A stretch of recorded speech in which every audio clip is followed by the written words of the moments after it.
ಈಗಾಗಲೇ ಅವ್ರಿಗೆ ಎಲ್ಲ ಕೆಲಸ ಮಾಡ್ತಾನೆ ಇದ್ದಾರೆ, ಯಾವ ಕೆಲಸನೂ ಕೂಡ ನಿಲ್ಲಿಸೇ ಇಲ್ಲ. ಬೆಳಗ್ಗೆಯಿಂದ ಸಾಯಂಕಾಲ 9-11 ಗಂಟೆಗೆ ಶುರು ಮಾಡಿದ್ರೆ ಬೆಳಗ್ಗೆ ರಾತ್ರಿ 10 ಗಂಟೆ 11 ಗಂಟೆ ತನಕ ಅವ್ರು ಮೀಟಿಂಗ್ ನಡೆಸ್ಕೊಂಡೇ ಹೋಗ್ತಾ ಇದ್ದಾರೆ. ಅವ್ರ ಆರೋಗ್ಯ ಸಂಪೂರ್ಣವಾಗಿ ಚೆನ್ನಾಗಿದೆ. ಏನಂತಂದರೆ ವೈದ್ಯರು ಅವರಿಗೆ ಸಂಪೂರ್ಣವಾಗಿ ರೆಸ್ಟ್ ಹೋಗಬೇಕು ಅಂತ ಹೇಳಿದೆ, ಅಂದರೆ ಓಡಾಡಬಾರ್ದು, ಕಾಲಿಗೆ ಭಾರ ಬೀಳಿಸಬಾರ್ದು ಅಂತ ಹೇಳಿದ್ದಾರೆ.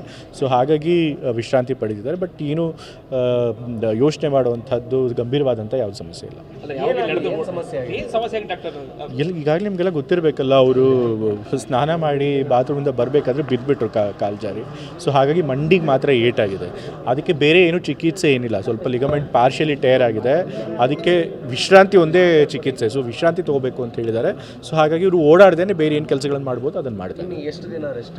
ಅವರು ವೈದ್ಯರು 6 ವಾರಗಳ ಕಾಲ ರೆಸ್ಟ್ ತೊಗೋಬೇಕು ಅಂತ ಹೇಳಿದ್ದಾರೆ. ಈಗಾಗಲೇ 4 ವಾರಗಳ ಮೇಲಾಗಿದೆ. ಸೊ ಬಹುಶಃ ಇನ್ನೊಂದು 1-1.5 ವಾರಗಳಾದಮೇಲೆ ಮತ್ತೆ ಓಡಾಡ್ತಾರೆ. ಡಾಕ್ಟರ್ ಟಿ ಪಿ ಮತ್ತು ZPL ಎಲೆಕ್ಷನ್ ಯಾವಾಗ ಬರುತ್ತೆ? ಈಗ ಕೋರ್ಟ್ ಅದಕ್ಕೆ ಆದೇಶ ಕೊಟ್ಟಿದೆಯಲ್ಲ, ಮೇನಲ್ಲಿ ಮಾಡಬೇಕು ಅಂತ ಹೇಳಿ. ಸೊ ಹಾಗಾಗಿ ಅದ್ರ ಬಗ್ಗೆ ಸರ್ಕಾರ ನಿರ್ಧಾರ ಮಾಡೋದು. Okay, thank you.